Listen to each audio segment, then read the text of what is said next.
Hey, welcome back to another episode of Heroic Industries. This is the greatest podcast in the history of podcasts. And this has got to be the best show. I know I say that all the time, but this one's the best. I promise. I promise. I say it all the time. Most of the time they're terrible, but this one's the best. I got a chance to catch up with.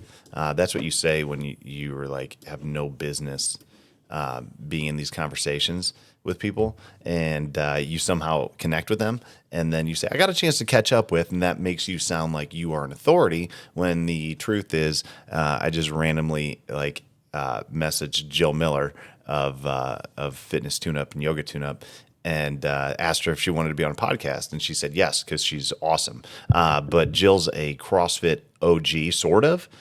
She is a yoga OG, I will say, from Southern California. She is a fascia expert, which is super interesting. Because fascia is a layer of tissue that kind of lives between your skin and your muscle and between your muscles, and it encases everything. And it's very, very critical to mobility and strength and pain. Pain is huge with fascia, or fascia is very, very important in the process of pain, and how you perceive pain. And then, because the fascia is all innervated too, like nerves run in between muscles, through muscles, in between fascia. And so it's everywhere. And the fact that she's an expert at it is so cool with how she's developed her practice. She founded Tune Up Fitness and Yoga Tune Up and the role model method, which is all these cool little balls and devices that you use for soft tissue work and ungluing tissue, and how to connect that with breathing in your nervous system, and all kinds of stuff, man. She's got a couple books that we talked about. Body by Breath is the one that I'm going to get into immediately. I can't believe I haven't done this sooner. But anyway, like, such critical information for the health of your musculoskeletal system, your nervous system, and how everything kind of like stress response, breath, and your muscles and muscle tension and mobility, how it all works together. And then we also talked about like the fact that she has had a hip replacement. I've had both my hips replaced, and talked about, what led up to that, and some recovery, and all kinds of stuff. But she is such an interesting person. Her practice of yoga is different, in the fact that it's really focused on, like I said, the fascia, and it's not like a traditional yoga discussion. So don't be turned off by that at all. This definitely has huge application to not only law enforcement, but anybody with high stress, anybody that wants to have more connection with your breath and your body and your nervous system, which is everyone, because these issues affect everyone on a chronic and acute scale. So check it out, and let me know what you think. How are you? I am doing okay. How are you? I'm good. I'm glad we finally were able to make this happen. Well, yeah, I appreciate it like more than I can even put into words. You're like a like CrossFit slash not CrossFit, like OG. I remember watching you back with Kelly Starrett when he brought you on, and it was like a lot of that stuff was like mind blowing at the time, and I've continued to use it for like the last, what, 10, 12 years. It's Amazing. hard to believe it's been that long, but yeah. And it still works. Can't wait Well, to talk to you about it and find out how you use it. yeah. Well, so let's kind of start there. I don't want to take too much of your time up. But so so when I ran my CrossFit gym, I had one of your it was Yoga Tune Up then, but Fitness Tune Up Mhm. now. One of your certified coaches I had do yoga at my affiliate, and it was awesome, but it was Who was so that? different. Sandy? No, it was Tiffany. Yep, she Super loved you. smart. She oh yes, very smart, but she was absolutely like in love with you and the program, and ran it really well for us. But it was very different than like traditional yoga, because I had a couple other Hmm. yoga teachers that taught there, and or like came to my gym. They didn't teach there, and they were like they didn't get it. It was very Hmm. different. Um, so can you kind of explain the difference between like traditional yoga and like fitness tune up, and kind of what you do? Yeah. So I know there's a lot of name brands that I am a part of, and so it can be really confusing. But my company is Tune Up Fitness, and then within Tune Up Fitness, I've created a lot of different movement programs. One of which is Yoga Tune Up, one of which is a role model method, and the other is Body by Breath. And then there are other programs that we've kind of rebranded for different gym chains and so on under different names.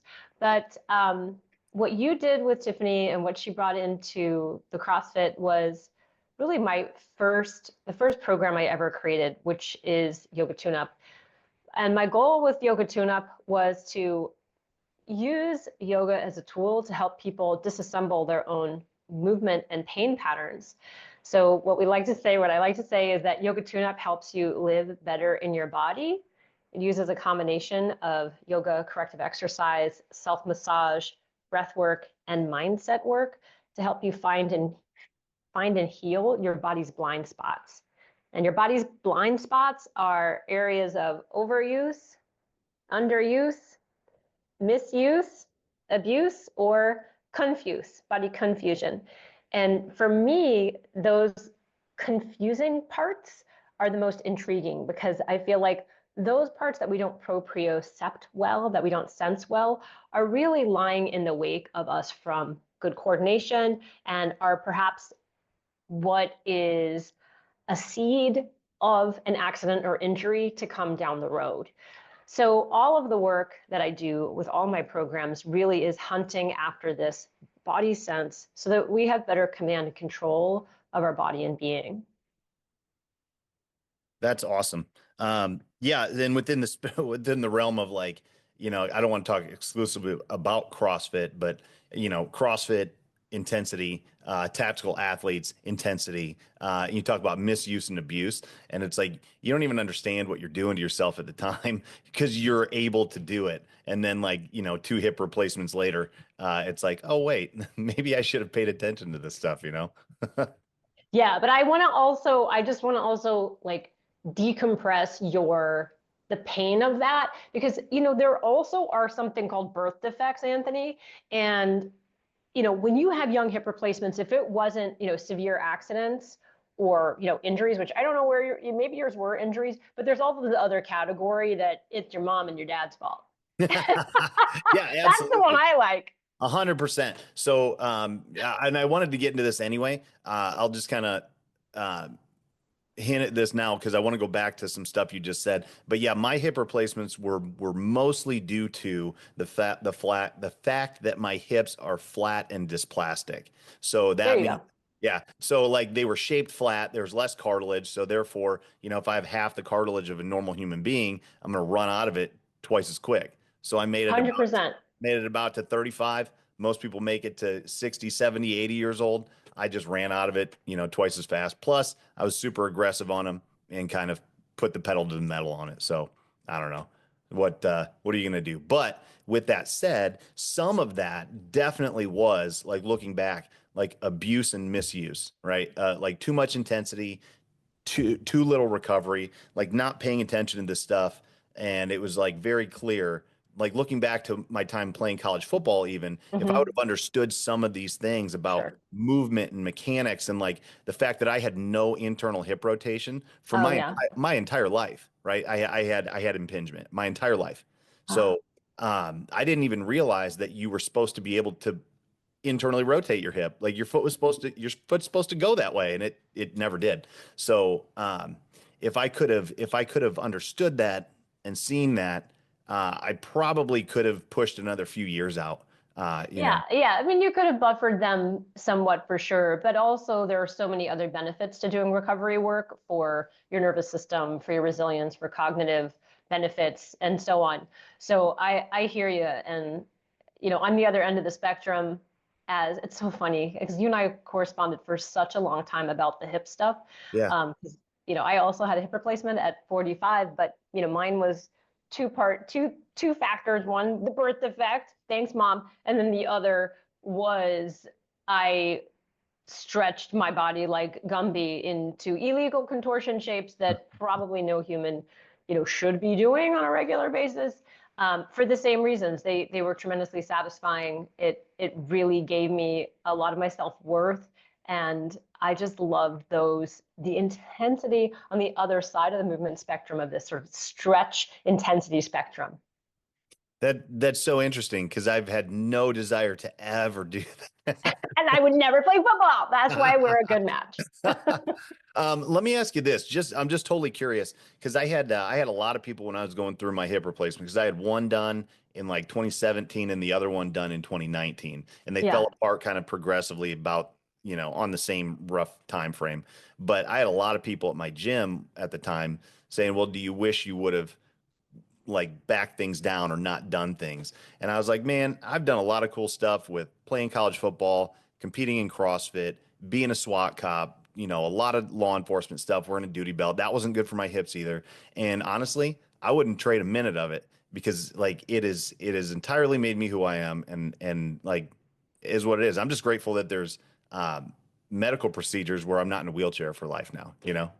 Full on. And that acceptance, that self-acceptance of your process is so healthy and it's so helpful. Like getting a joint replacement is not a death sentence.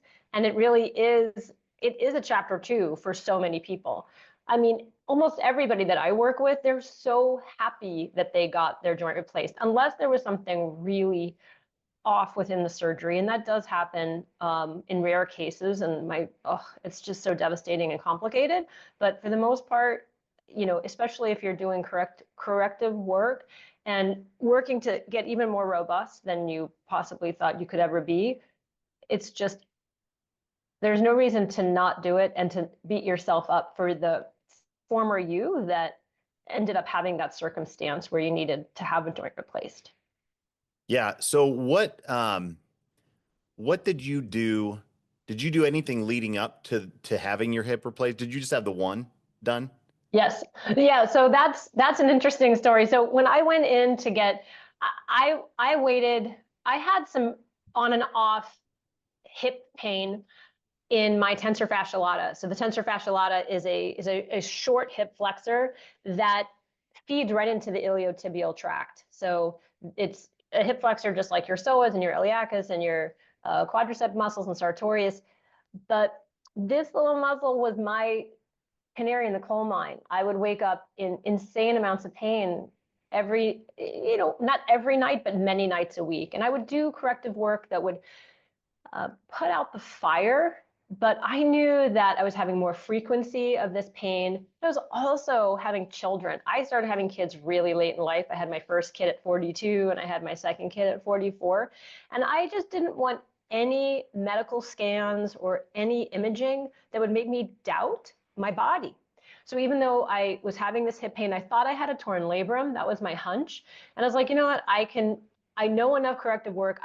What I teach for a living, I'll be able to deal. And then I think when my son was about 10 months old, I finally started to feel pain in my knee. And then I was like, no, I cannot stand to lose two joints. So that's when I went and I had imaging done, and it was just, there was no labrum. That's the funny part. Like, what labrum? It was decimated, just completely catastrophic. I could show you my joint. I can show you my femur. I have it on my desk. I'd have to leave the room and go get it, but it was just destroyed.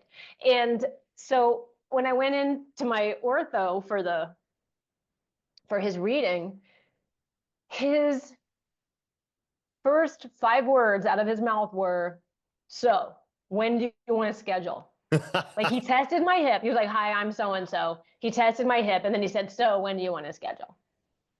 That was it. There was no conservative measures. I had blown past every door of conservative treatment. Thank goodness I was so well preserved I think because of what I do for a living and probably my attitude about pain. It doesn't scare me. That that was it.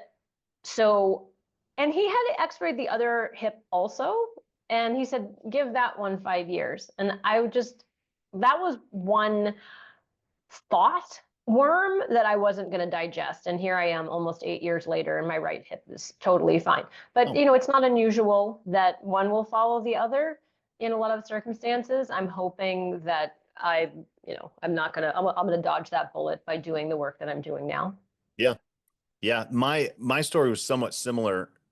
in the fact that the first doctor I went to was for right hip pain, and he looked at it and he goes, your hips are completely flat and dysplastic. There's nothing I can do. You're gonna have to go get them replaced." And I was like, "Both of them?" He said, "Yeah, actually, your left one is 20 times worse than your right."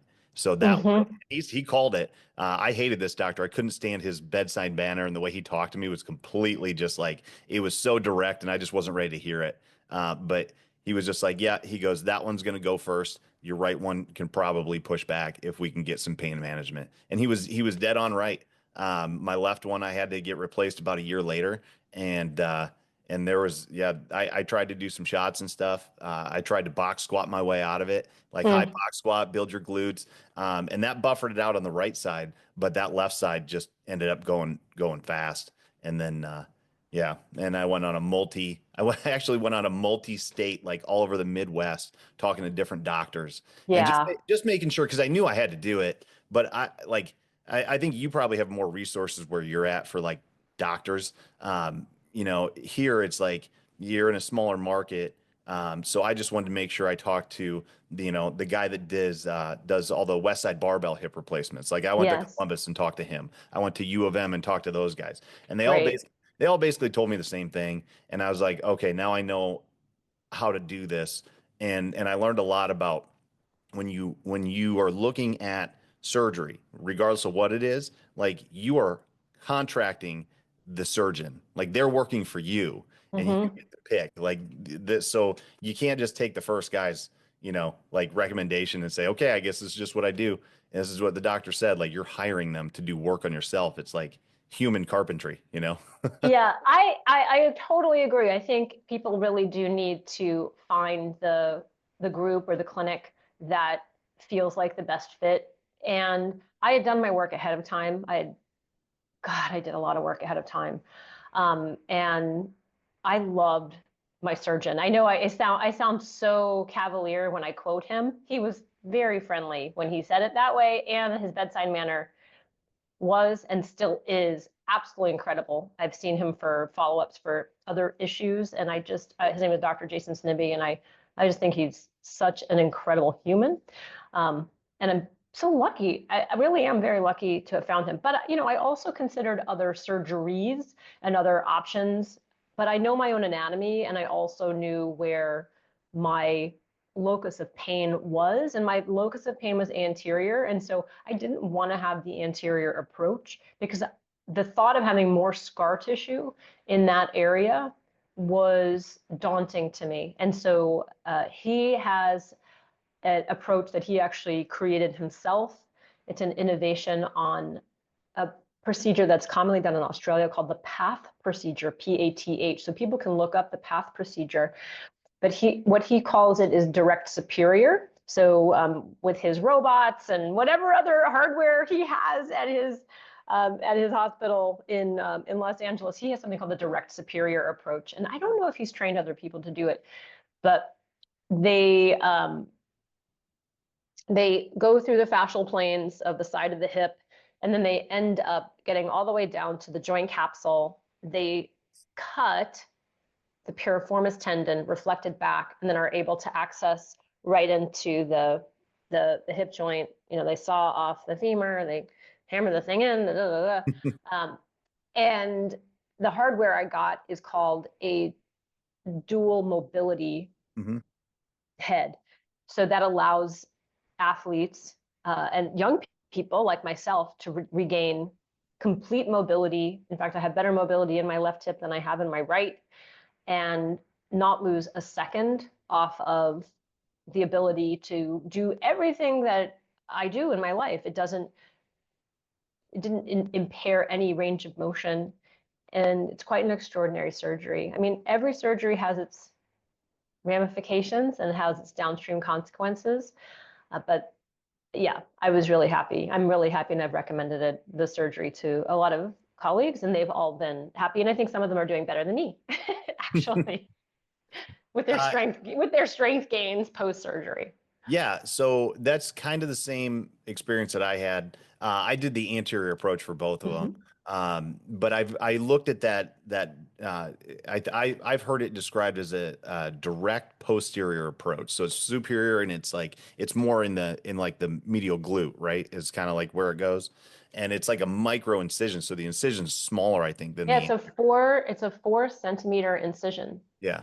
Uh, Mind-boggling. that's crazy. That's crazy. Yeah. My incision was probably I don't know 3 inches, 4 inches long. But Um, also, like, I mean, I didn't care. Like, I wasn't like, I don't want to be scarred. Like, I don't care if I get a scar. I'm like, get this I hip need this out of my fixed. body. Yes.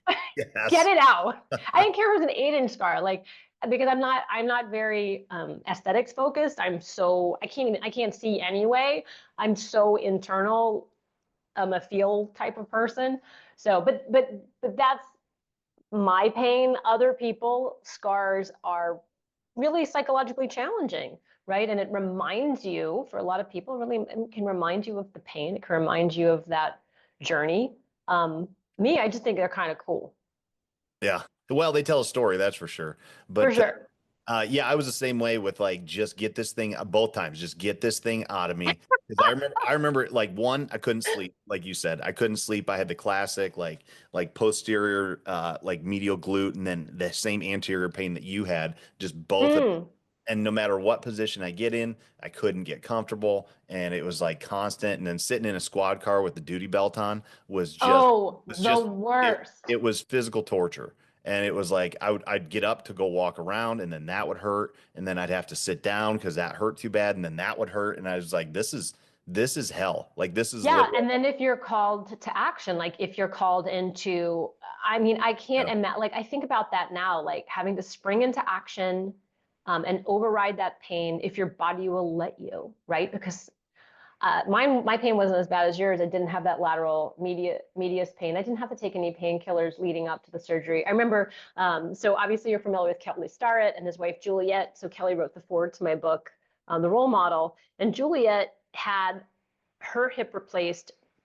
I think she had had both of her hips replaced before I went in for my surgery. And so I got a lot of really great pointers from her. And I remember one of her tips was take all the medication leading up to the surgery. You don't have to be in pain. And it was like I didn't have to take meds leading up to the surgery. I was really lucky, but I understand because arthritis, that end stage osteoarthritis rears itself, it manifests itself differently in every body. And if you can get away with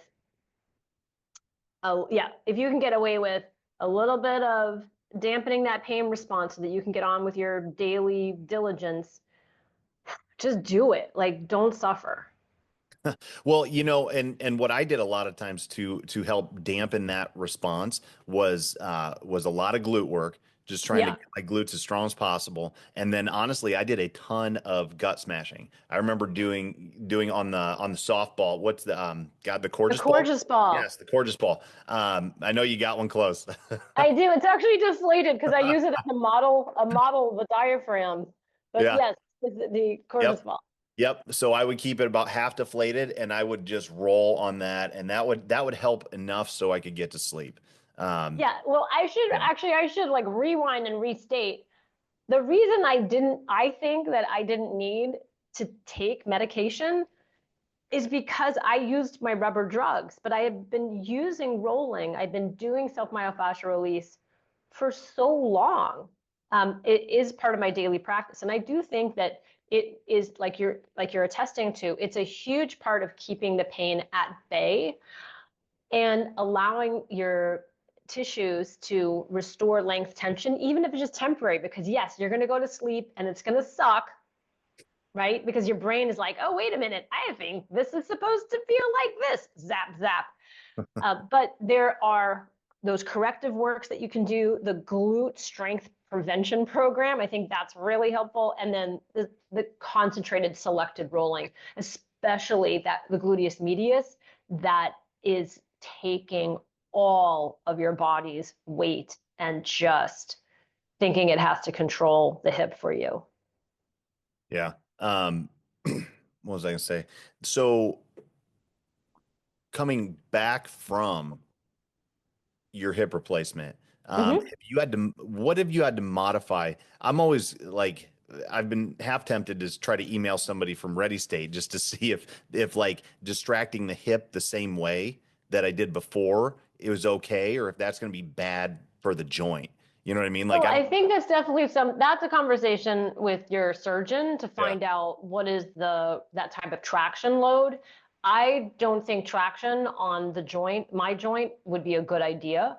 I think it would take a hell of a lot of force to dislocate it, but I Yeah. personally, I think you can get traction in those tissues in different ways without going all the as to the depth of the bone. And you Yeah. can do capsular work with the therapy balls. Like you can get to different levels of tissue depth with very, very specific arrangements of the therapy balls and pressure. And then, like sort of using blocks to help um, get you in there to get to depth. Okay. And Um, then there's other, I don't know what you're going after, but there's other tools and devices on the market, I think, that can help address calcifications and stiffness that can accumulate for lack of movement or scar tissue that is impeding movement. And that is specifically a tool called the extracorporeal shockwave therapy. Shockwave therapy is incredible for it sends acoustic waves through the tissue, and it regenerates calcified tissue, so sticky, adhesed, agglomerated fascia. It stimulates a cell called the fasciocyte that's within the fascial tissues, and it starts to spurt out after about 24 hours. It starts to spurt out hyaluronan, and the hyaluronan works its way into the tissues, and tissues start to liquefy again. So it's an absolutely amazing tech, and I've had work done with that device on many different tissues of my body, do you know including the hip. Mhm. so does it have to be like the medical, like high dollar device? Because I've had that too. And then, but I've seen like there's like you can get versions of it for like $300 and like it's a home version. Like are those, do you know I anything? don't know. Yeah, I I've don't seen know. those. I'd have to, you'd have to like, you have to go back and look and see, are they using the same patent? I have no Yeah. idea. Yeah, I can't imagine they'd be as powerful, like powerful enough to do that. That's actually the No, I same. mean, That's my chiropractor has one Mhm. that is $25,000. I mean, Yep. like these are serious medical devices. Yeah, that's actually the same technology that they use to vaporize kidney stones. A Yeah. hundred, yep. Yep. You Which are familiar with this yeah, amazing well, thing. I've had one of those vaporized, and it's not like that's also not fun. Oh So, gosh. so like we're talking about like, prep and recovery from like a major medical procedure, major, birth defect, major injury. Let's put it in context of just everyday wear and tear for like desk jockey athletes, or specifically in this context, like sitting in a squad car with the duty belt on, where we are sitting for, 4 to 6 hours a day, with intermittent spurts of maybe intensity, wearing a duty rig that just shoves everything into flexion and anterior. And like Brian McKenzie, I talked to him years ago, and he goes, "I guarantee your hips are terrible." And I was like, "Well, you just met me." And he was like, "Well, you're a cop, and every cop I've worked with, 100% of the time has had bad hips." And I was like, "Okay." So with that said, like, what I would make the statement, like every cop who wears duty gear is subject to basically the same protocols on like a maybe a minor level or something like that. But what would you say like is like go to uh, restorative hip practices like that you would use on the daily? On the daily. So I definitely would do abdominal massage, what Kelly calls gut smashing, and I would start in a side lying position. So, I mean, first and foremost, let me see if I can find my gorgeous ball. And we have a million of them around here.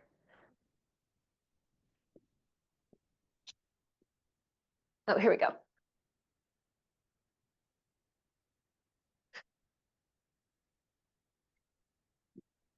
So, hip specific protocol. I mean, what I want to do first with anybody that's has a lot of accumulated stress,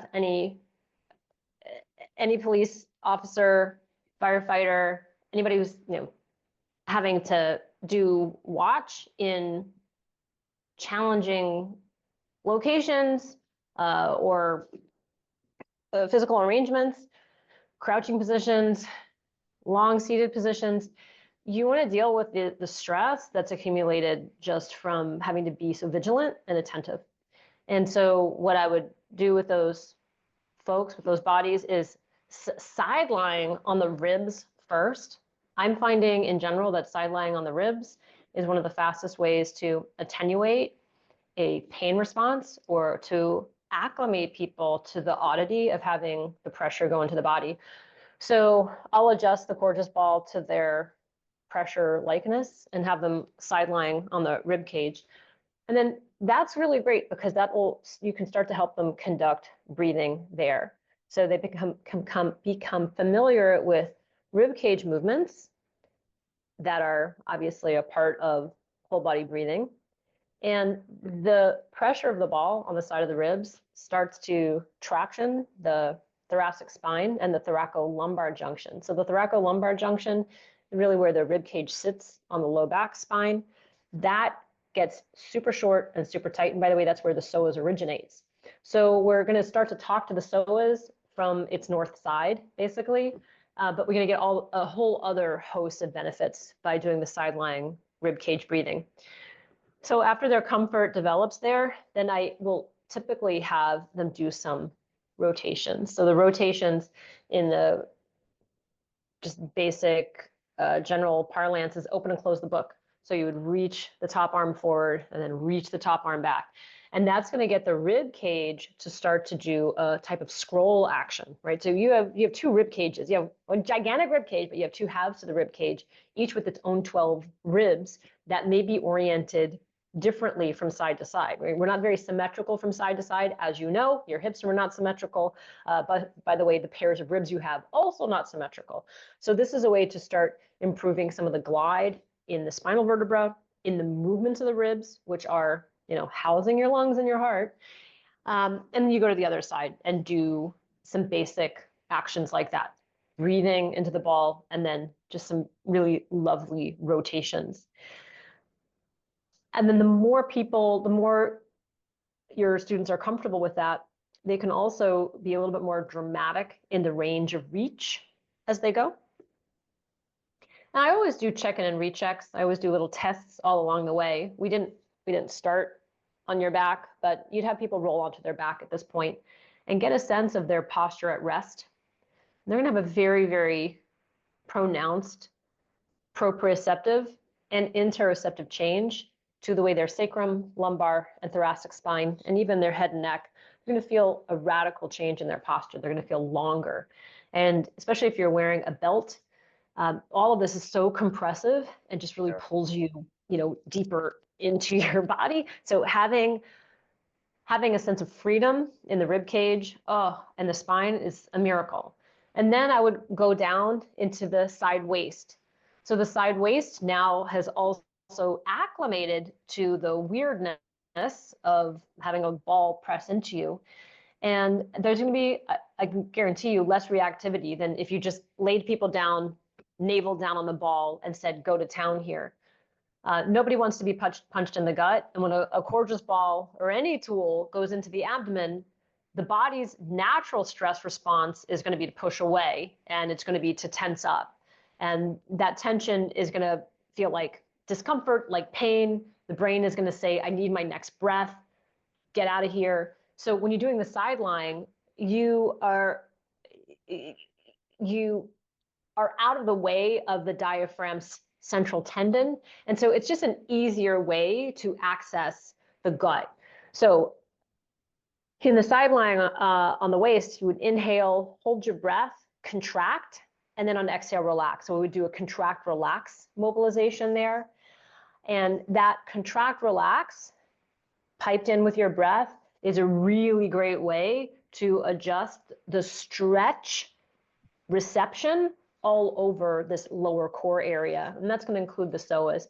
And once you start to feel more compliant, once the ball starts to feel like it's entering you, then you can start to do more movement, more creative movements. And that can include tucking and untucking the pelvis, which is critical, especially as you said, you're forced into this radical anterior tilt. Mhm. And so I marry the tuck, untuck of the pelvis with breathing movements. By the way, everything I'm explaining is outlined in my book, Body by Breath, like all of this. And it's all over my Instagram feed too. You don't need to buy the book. Like go to YouTube. I've got it on my website. I've got all this stuff out there for free because it's so important. But if you want to know all the why and wherefore, then you get the book so you can read like, oh my gosh, that's happening to my liver now. Oh my goodness, what's happening in my small intestine with this? So you can create these movements, and then maybe you have a little bit of permission to start to track your way into the anterior gut, right? And so that you can roll belly down and maybe do some experimenting over on one side of the abdomen. Now, we haven't even gone to the other side yet. If going into the front of the abdomen still feels like somebody's kicking you, then forget about it. You go to the other side and you can do the same process there. You breathe in, you hold your breath, contract, you exhale, relax. Do that for many rounds to acclimate. Don't be surprised that this other side feels like it's like a different person, because again, we are very biased in our right and left sides. We just tend to favor one versus the other. And then after the ball starts to feel its way into you, then you can start to work with it. Tuck on tucks. You can do a little rolling. Then you can maneuver it into towards the midsection. Now, there's a lot more to detail in terms of what I would then do with the psoas. There are many, many other activities with the femur and the hip socket with the coxal joint. Lots of different maneuvers that we can do to affect the psoas and the iliacus. And so some further rolling with the smaller balls, like the yoga tune-up balls or the plus balls or even the alpha balls, would be helpful to get into the glutes, get into the adductors in different ways, so that we've got some more rotation available to us, and we also have command. We can control what we're doing with the glutes to help the psoas lengthen. So there's just so much. I have a lot of classes that cover this also I have a online classroom called Move, Breathe, Roll. And I have this one class called the DOA, excuse me, not the DOA, the diaphragm psoas axis. And that lesson is, you will be 1.5 inches taller after that. It's so good because it's all about the psoas and the diaphragm's fascial intersection. And so working on that parachute and the parachute string relationship. Okay. Is this something that you want to do like after shift? I know a lot of people will like work out after shift. So I know that you don't want to like make your stabilizer muscles really loose prior to like lifting weights. So would you do this like before Well, your lifting, after lifting? stabilizers are already compromised. So what good are you getting out of your lift if your psoas is hypertonic and you don't have good length tension relationship with it? So a lot of my perspective with that is, you need to do a little recovery rollout from the stress of the shift, and then do your lift, and then triple down on the rolling. So maybe the rolling is 5 minutes. Maybe you just do a little bit of this work. Maybe you don't do, because what I just outlined, this is like what ideally this would be about a 20-minute sequence, Mhm. but you can do a few rounds of breath in each of these positions. It'll take you 4 to 5 minutes, and you will be able to strengthen your body on axis. So what you're describing, just jump out of the car, jump out of the shift after the 8 to 10 hours, and then start lifting. Your spine is no longer on its ideal axis, right? You have been scrunched into a position for however many hours. My recommendation is restore your length and then strengthen in that length. And that's the remodel. Otherwise, you just keep building tension on top of tension. And that's not going to get you more hip extension tomorrow. It's going to Yeah. get you sore. And Well, and it's going to wear out the lumbar sacral junction. And the highest rate of herniations are at the lumbosacral junction from that, just from the years or decades of compression, and then all of a sudden a rotation or a forward bend there it goes. So restore your length through the rolling, then do your strength training, minding impeccable alignment. Yeah, that makes a lot of sense. So we're before we even get into making the pattern stronger, we have to make sure that the pattern is like, proper. Because if we're not, then you're just making a dysfunctional movement pattern stronger, which is gonna abuse and misuse, and just like we talked about earlier. Yeah, Yeah. yeah. Yeah. So it's like, yeah. I said what I said. I'm going to stick to it. Well, Cheers. that makes sense too, because I also coach high school football players, and they do the classic thing that you see in every CrossFit gym where they get the foam rollers out and just roll out their backs, and then and I'm like, well, why don't we spend a little bit of time? Let's kind of like unglue our quads because you've been sitting in a shortened position all day during school. Do a little bit of like more intense focus specific because you can't keep them focused for longer than a minute or two because they're high school children. Most adults are like that too, but like especially high school kids. And then from there, then honestly you get to see like who's like tissue quality is really terrible, who's ready to go, who needs a little bit more help, that kind of stuff. And really like we're the same way. And I think that what you're saying, you can use it to prime the system and then use it to recover after. And it's like the same thing. You're just using it for like, different specific intensities and purposes. Yeah, well, also the research shows that rolling prior to exercise increases torque. So why wouldn't you want to get more force production out of your body in a workout? So a few minutes of rolling, and then selecting which tissues you want to make a difference in. I had a trainer in here the other day. She's a super gifted trainer, and her quads are agglomerated. They're so stiff. Now, she's not a football player and she's not an officer. I can only imagine how thick and non-gliding portions of their quads, your quads, those high schoolers are. So getting a smaller tool, so foam rollers are a pretty blunt tool. I like using smaller tools because they can actually address septa. They can address the envelope meeting points where one muscle structure abuts another muscle structure, where we must be able to have appropriate glide and stretch between the soft tissues. If the tissues don't have that, there's just going to be less optimal force production, also lesser quality joint range of motion benefits. So we want our kneecaps tracking right. We've got to do very detailed work in the quads, not just roll over a hard foam roller and hope for the best, but you really do want to spend a good amount of time with your breath there too, and do different types of contract relax, but also different angles of application. So not just going up down, but also I'm demonstrating the side to side thing. We want to try to in a sense stretch apart the grapefruit segments of these quads, fluff them, and you'll get so much deeper in your squat. Your jumps will be better, your kneecap will track better, and there'll be a trickle down effect to the ankle and foot and a trickle up effect to the hip and spine. So I'm lots of there's so many body parts to roll, Anthony. Like there's so much to do. So yeah, pick your tiny battle prior and then spend longer post. Okay. Now, something that I just thought of while you're saying that, um, I know you said the hard object is going to elicit like a more of a sympathetic response, right? Mhm. Um, what do you think about like, have you seen Donnie Thompson and the body Mm. tempering that he does? So I've done some of that. I went to one of his seminars and it was like crazy, the intensity.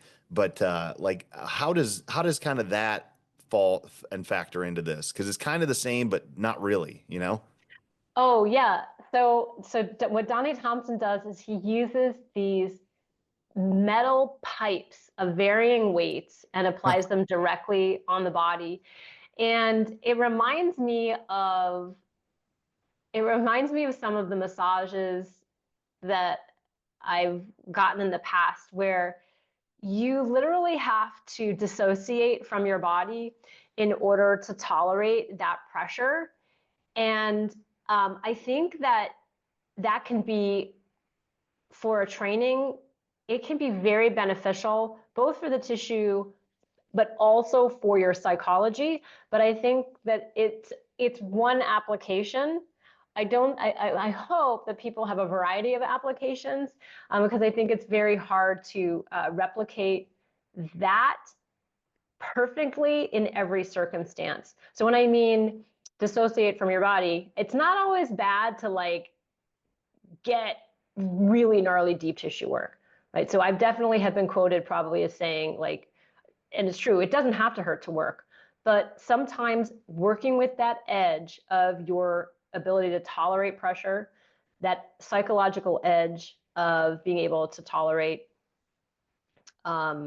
pressure and time under pressure, I think it can really, build some robust psychological gains. And I think there is some tissue gains to be had there in terms of stretch tolerance. But it has to be at your tolerance. So if it's so much that you pass out, it's gone beyond, right? You have to be able to breathe, ideally stay present, and,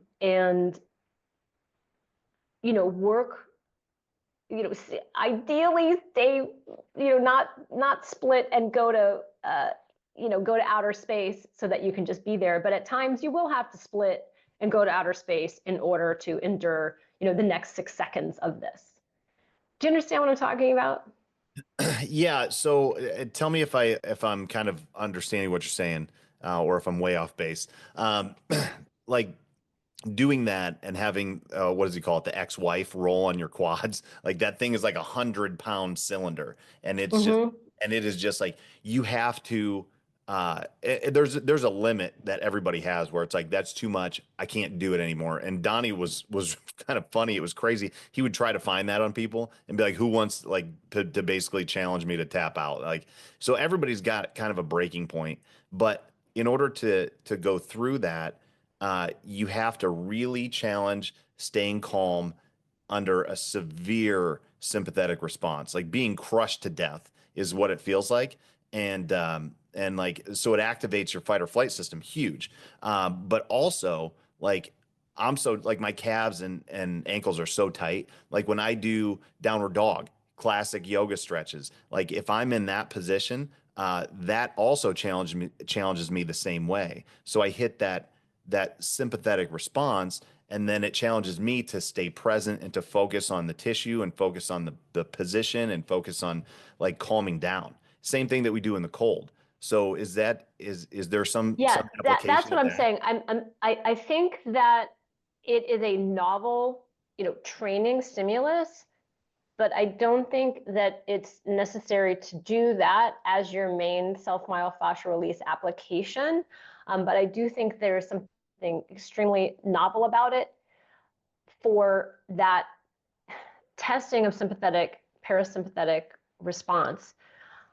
Where I come from, I think that people are so used to enduring pain to get their gains. And I want to show them that it is unnecessary, that I can actually get your shoulder more mobility with less threat altogether than you could ever possibly imagine. So, can we set up parameters, parasympathetic parameters, that endow you with virtuous relaxation response rather than having to test your mettle in a threatening way in order to get a sympathetic, parasympathetic excitation sort of battle guard up.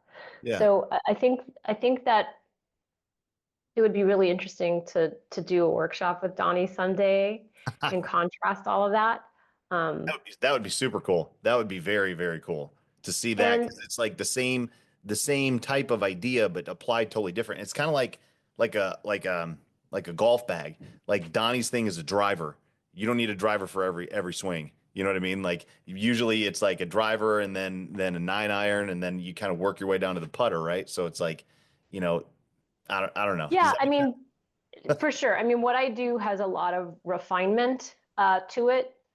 And, there's a lot of detail about anatomy and the different aspects of fascia and the different cellular elements of fascia.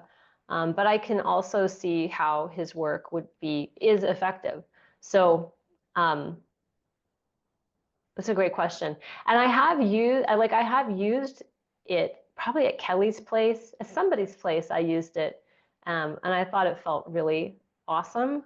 Um, but yeah, I don't own one.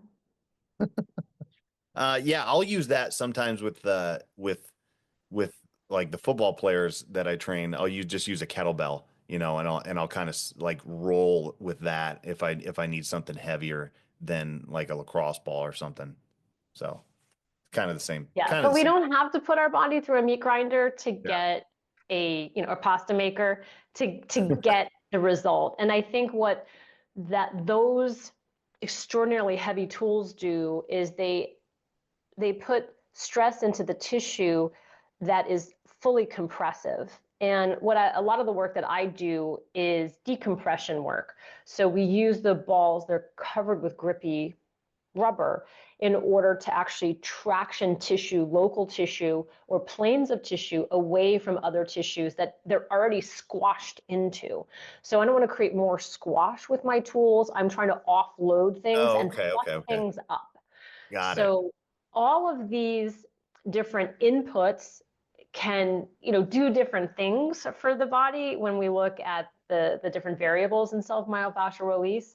So exactly what you're saying. He has one application. There are many other applications I think that are necessary for healthy tissue and for a healthy nervous system. And so this is something I've thought about for a while, and like I wonder if anybody would be interested in doing this study.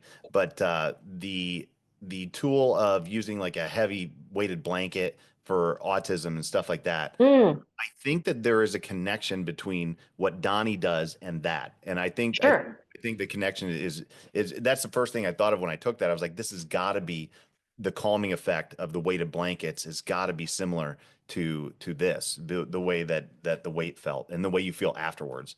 So that yeah, that extreme sympathetic It's a trial by pressure, yeah. and your nervous system goes into a complacent, docile state, which with the use of force, I mean, there is a relationship to forces that you're having to negotiate structurally and mentally.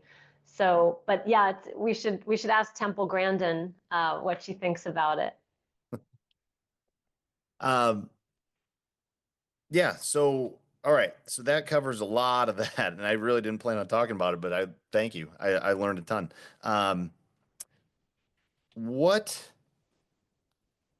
where do you use like classic yoga or just regular stretching in your routines? Like, where would you recommend that's like a good place to put it versus like just rolling and smashing and that kind of stuff? I think the stretch is a great pre-test and post-test for your rolling. Um, I love to do stretch positions to test out my range of motion, also my proprioception prior to rolling and after rolling. And then I use novel stretch within the rolling itself. So by rolling, the rolling work that I do both in role model and body by breath often include positioning. And so that positioning takes advantage of the ball's anchor and then can tie in continuities from top to bottom of the body and from inside out. Because we're also typically using a breath strategy within a lot of the different rolling positions because the diaphragm is always changing its, where it is as it's going through a breath cycle. So your intercostals. So we want to kind of reap the benefits of movement in the context of the rolling. So sometimes the stretch looks like dynamic stretching. So there's gentle, slow movements like I was describing earlier, or sometimes it can be a static stretch, and sometimes those static stretches also involve isometrics. So there's a lot of strength work that's going into some of these stretch positions in the context of rolling. Isolated stretching, I love. I mean, you're talking to somebody who loves stretching. I love stretching. That I have to be forced to like do. I actually love lifting weights too. It's the jumping exercise that I have to be forced to do. Um, but I like to do for myself. I will do dynamic stretching prior to a workout along with rolling. And then post exercise, I will do long held static stretches married with breathing to address the areas that I feel like got the most training in the loaded exercise. And then, later in the day, I'll do extensive rolling just to try to help build up some parasympathetic power for sleep and for dealing with my kids and husband at the end of the day, my worst time. That's a really good point. Can you say that again? You build up parasympathetic power. Well, Is that's ideal. is it? I mean, is that the way you phrased it though? I I did just now. I've never said it that way, but a big theme of body by breath. I cannot believe it took me this long to come up with that phrase, Anthony. Thank you. I knew I would be able to have some creative things come out with you. Um, the whole Body by Breath book is about helping people build their tolerance capacity for a parasympathetic state. All this discussion, even just talking about the ex-wife and Donnie's tools, we are so built to go from 0 to 60. We're such sympathetically organized organisms, and it takes a lot to get us to go from 60 to 0 skillfully. Like most of us don't rest until we're injured or we just shut down with the TV on, but that's not really skilled parasympathetic dominant state. That's will often bypass being able to be reflective, be in slow breathing, being present. We'll bypass that and just go to sleep. So what the Body by Breath approach tries to do is build your aptitude for being able to tolerate these stages of parasympathetic arousal.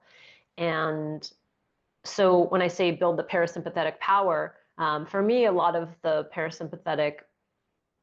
need for parasympathetic power is being able to stay present with my kids' frustrations, with my husband's complaints, and with the last fire burning, coming from my office or from email or from my, a sick relative or what have you. Being able to, think about the folks that you work with, tactical athletes, the ability for them to stay calm and present in the face of everybody else's chaos and negativity or energy, and be able to stay clear, stay the course, and be able to make the best next decision.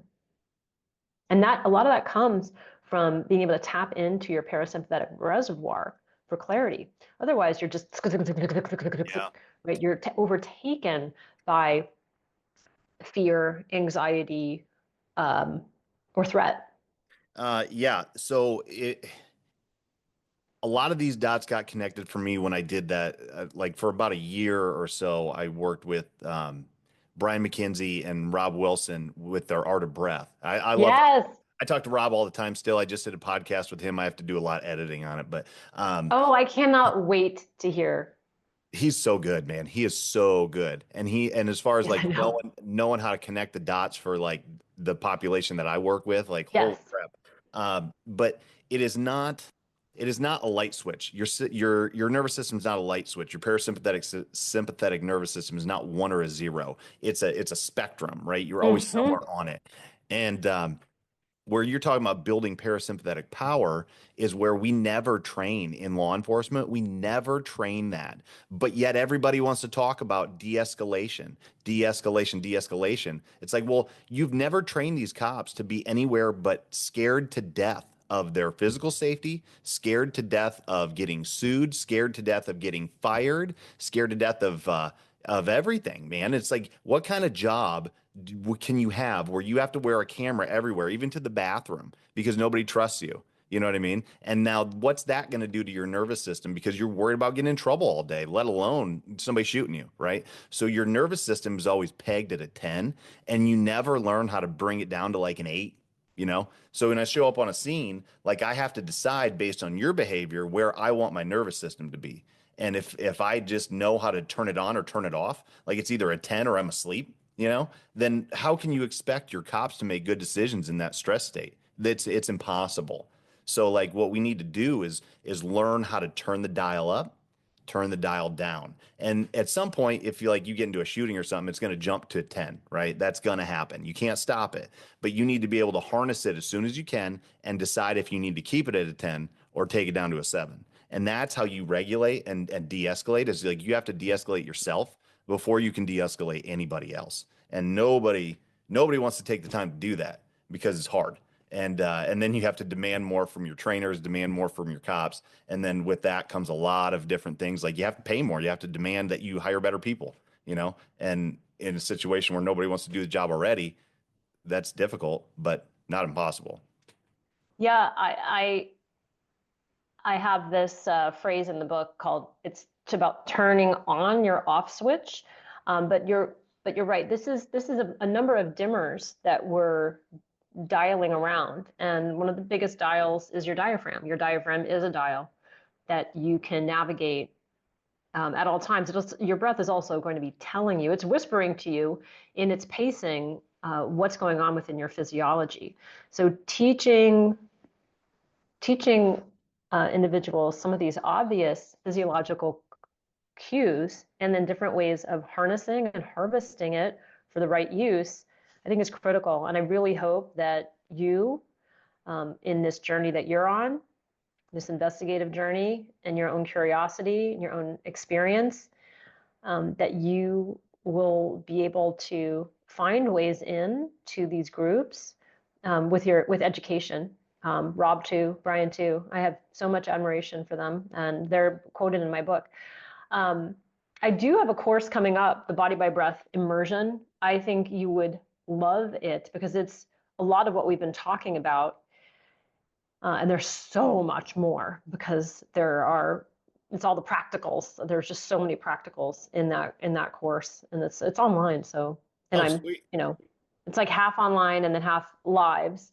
And there are people from all walks of life that take it, from the mental health space, the PT space, the MDs, yoga teachers. It's a really interesting professional collective that come together for that work. Well, and it And should be. It totally should be because like those dots are able to be connected across the board. It doesn't matter. Like stress is stress in different ways, and you got to know how to, like you said, harness those tools and utilize that for specific purposes like that. Yeah.